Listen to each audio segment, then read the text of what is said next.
صحبت اللہ والوں کی، صحبت اللہ والوں کی، اللہ سے ملوا جاتی ہے صحبت اللہ۔ کیا جمیل بھائی خیریت سے ہے؟ بہت روز کے بعد ملاقات ہو رہی ہے، 2-4 مرتبے اٹھائے لیکن اٹھے نہیں آپ۔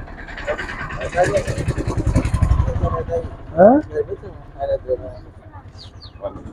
کہاں ہے تمہارے ابا کا؟ نیند ہوئی کیا نہیں ہوئی؟ ذرا اٹھاؤ۔ ہمارا آنا، آپ لوگوں کو بلانا، کچھ اللہ رسول کی باتوں کی بولنے کا ایک سلسلہ چل رہا ہے، بار بار اسی لیے بول رہا ہے تاکہ ہم عمل کرنے والے بن رہے ہیں۔ زندگی انسان کی گزرتی ہے، کیسا ہی گزارے، لیکن گزارنے کے لیے نہیں آئے ہم لوگ، بنانے کے لیے اللہ میاں ہم کو بھیجائے۔ زندگی اگر بنتی ہے یہاں پر دنیا میں، آخرت میں چلتی ہے، اگر نہیں بنتی ہے تو ظاہر بات ہے اور لوگ جیسا کر گزار رہے ہیں ویسا ہماری بھی گزرے گی، اور پھر خبر کے پیٹ میں چلے جائے گی۔ وہاں جانے کے بعد کا پچھتانا، گھبرانا، چلانا، گڑ گڑانا، رونا کوئی کام کا نہیں ہوگا، کیونکہ اللہ کے رسول صلی اللہ علیہ وسلم کا فرمان ہے، آدمی اگر زندگی میں اللہ اللہ کیا ہے، اللہ کا نام لیا ہے، نبی کی سنت کی پیروی کیا ہے، یہی اس کے ساتھ توشہ بن کر آئے گا، اور پھر اس کا ساتھ دینے والا معاملہ ہوگا۔ اللہ کی رضامندی کا معاملہ اللہ کے احکام کی پابندی میں ہے، نبی کی جو ہے محبت، نبی کے سنت کی پیروی میں ہے۔ اب رہا مسئلہ ہے کہ بھئی کرنا نہیں کرنا، یہ ہمارے اختیار میں ہے۔ اللہ میاں ہم لوگوں کو مجبور بھی نہیں کیا اور بالکل چھٹکارا بھی نہیں دیا، جیسا چاہے ویسا گزار لیو، ایسا تو نہیں ہوا نا۔ اور پھر مجبور بھی نہیں کیا، اگر آگے پھندا صاحب پھانسی کا پھندا گلے میں ڈال دیا ہو اور بولے کہ بھئی اگر کریا عمل تو ٹھیک ہے، نا تو کھینچ دوں گا، ایسا تھوڑا ہی بول۔ اللہ میاں کی طرف سے جو ہے یہاں پر کوئی سختی کا معاملہ نہیں ہے اور بالکل چھوٹ کا معاملہ بھی نہیں ہے۔ اس کو عربی میں کہتے ہیں کہ آدمی بالکل محض مجبور محض بھی نہیں ہے۔ مجبور محض بولے تو بالکل مجبور، کچھ بھی نہیں کر سکتا، ایسا بھی نہیں ہے۔ اور پھر آدمی بالکل چھٹکارا بھی نہیں ہے، بالکل جو ہے اپنے آپ کو آزاد امیدوار بھی نہیں ہے کہ جو چاہے وہ کر سکتا ہو۔ ہم شریعت کے دائرے میں ہیں، اللہ کے رسول کے کہنے میں ہیں، کیونکہ ہم مسلمان ہیں نا۔ مسلمان اپنی زندگی کو ہمارے نبی کے بتائے ہوئے طریقے پر لے کے چلتا ہے، اسے ہی مسلمان کہتے ہیں، اسے ہی ایمان والا کہتے ہیں۔ اب رہا مسئلہ، اللہ نے ہم لوگوں کو جہاں ایمان والا مسلمان بنایا ہے تو وہاں پر کچھ احکام نبی کے، اللہ کے احکام بھی، نبی کے سنتوں کی بات بھی بتایا ہے۔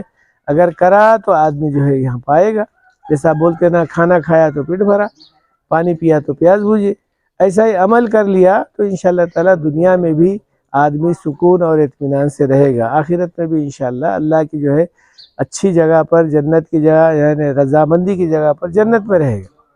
اب رہا مسئلہ ہے کہ بھئی آپس میں ایک دوسرے کو بول لینا ہے، آپس میں ایک دوسرے کا معاملہ جو ہے آخرت کے بارے میں فکر کر لینا ہے۔ میں بھی محتاج ہوں، تم بھی محتاج ہیں، جو کرے گا اس کو ملے گا، جو نہیں کرے گا بس وہ رہ جائے گا۔ تو بہرحال ضمیر صاحب، دنہ تو گزرتے چلے آتے ہیں، وقت جو ہے ہمارا کوئی ٹکنے والا نہیں ہے، رکنے والا نہیں ہے۔ سورج اپنی جگہ پر نکلتا ہے، ڈوبتا ہے، بولتے نا کسی دن یوں ہی گزرتا ہے، عمر یوں ہی ڈھلتی ہے، وقت آیا تو پھر اس آدمی نکل کر چلے آتا ہے دنیا سے۔ جانے سے پہلے اگر کچھ لے کر گیا، کریا تو لے کر جائے گا، نہیں کرا تو خالی ہاتھ جائے گا۔ وعلیکم السلام۔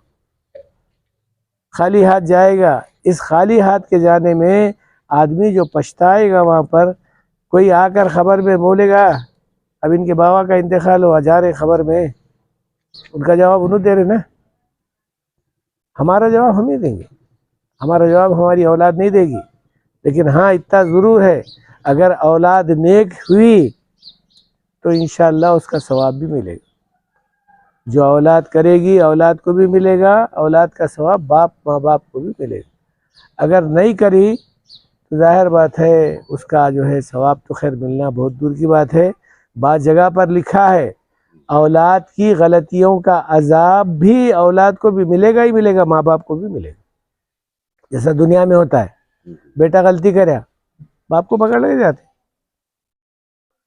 سزا بھی ملتی ہے بعض وقت میں. ارے میں بولا تھا تیرے کو نکو کرو نکو. ارے اب بولنے سے کیا فائدہ جب جیل میں جا کر بیٹھے گا. بولنا تو اس وقت میں تھا جب کہ تربیت کا معاملہ تھا. جب چھوٹا تھا تب تک کا جو ہے مار چھوڑ کر سمجھا سکتے تھے. بڑا ہوا تو نہیں سمجھا, یعنی سمجھانا کر کام کریں گے, لیکن آج بچے کو مار بھی نہیں سکتے کیونکہ بڑا ہو گیا, الٹا جواب بھی دے سکتا ہے. تو کہا جیسا اپنی اولاد کی تربیت کا معاملہ ہماری ذمہ ہے, قرآن میں اس کا ذکر ہے, یا ایھا الذین آمنوا قوا انفسکم واہلکم نارا. اپنی اولاد کو, اپنے بیوی بچوں کو, اپنے اہل عیال کو بھی دوزخ کی آگ سے بچانا چاہیے. بچانے کا طریقہ کیا ہے؟ خود آدمی عمل کرے, اپنے اولاد کو بولے. بہت ساری جگہ پر یہ دیکھنے میں آیا ہے ماں باپ اگر اچھے کام کرے تو بچوں کو پھر بھی اثر پڑتا ہے اس کا. بچے بھی جو ہے ماشاءاللہ باپ کی طرف, ماں کی طرف مائل ہوتے ہیں. اکثر و بیشتر دیکھنے میں آیا بچے جو ہے, باپ گاڑی چلا رہے, بچے جو ہے اس کے اوپر لکڑی کے اوپر پتھر کے اوپر بیٹھ ڈور ڈور ڈور کرتے رہتے. کیا رے کئی کو ایسا کر رہا بولے تمہارے بابا ایسے چلاتے ہو. بچیاں چھوٹے بچوں کو دیکھو, وہ پتھر رکھتے ہیں تو مٹھی ڈالتے ہیں, نیچے لکڑیاں لگاتی ہیں چھوٹے چھوٹے. کیا کر رہے بولے پکا رہے, تو اماں کو پکاتے ہوئے دیکھتے ہیں وہ سر. تو کہا ماں اور باپ جو ہے نا جیسا عمل کریں گے بچوں پہ ویسا اثر پڑتا ہے. اسی لیے کہا فرض نماز مسجد میں پڑھنا اور سنتیں اور نفل گھر میں اس واسطے پڑھنا تاکہ بچے دیکھ کر عمل کرنے والے بنے. تو بچوں کی ذمہ داری بھی ہے ہمارے پر. تو کہا بچوں کی تربیت کا معاملہ, آپس میں دوست احباب کا معاملہ, کل قیامت کے دن وہ بھی لوگ گواہی دیں گے, اے اللہ ہمارے پاس سب کچھ کرتا تھا ہمارے ساتھ میں, پڑوسیوں کا خیال کرتا تھا, کھانے پینے لینے دینے, لیکن کبھی اللہ کی بات ہمارے سامنے کرے. ہم تو اگر کرتے رہیں گے تو انشاءاللہ تعالیٰ اس کا اثر بھی پڑتا رہے. بہرحال وہی صاحب ذرا نقش قدم پر چلیے ابا کی, کیونکہ میں تمہارے کو خواب کی تعبیر بھی بتا دیا تھا. والد صاحب آپ کے تعلق سے بہت فکر کرتے تھے, کیونکہ ہم آپ کے سامنے اس بات سے نہیں بولتے تھے کہ بھئی آپ ذرا ملنا بھی کم تھا آپ کا, لیکن بار بار بولتے تھے موئز کو ذرا سمجھاؤ مول صاحب, موئز کو سمجھاؤ. تو اولاد کی جو ہے پابندی ماں باپ کے لیے ذریعہ مغفرت کا بھی معاملہ بنتا ہے. اگر کریں گے تو انشاءاللہ ثواب بھی ملے گا, اور پھر ان کی روحانی خوش ہو جائے گی, اور دعا بھی کرتے رہیں گے وہ ہماری. فجر کی نماز کی پابندی کرو ضمیر صاحب, ٹھیک ہے, باقی کی نمازیں جہاں موقع ملا وہاں کرو, لیکن فجر کی نماز اپنے قریب کی مسجد کو جو ہے آباد کرنے کی فکر کرو.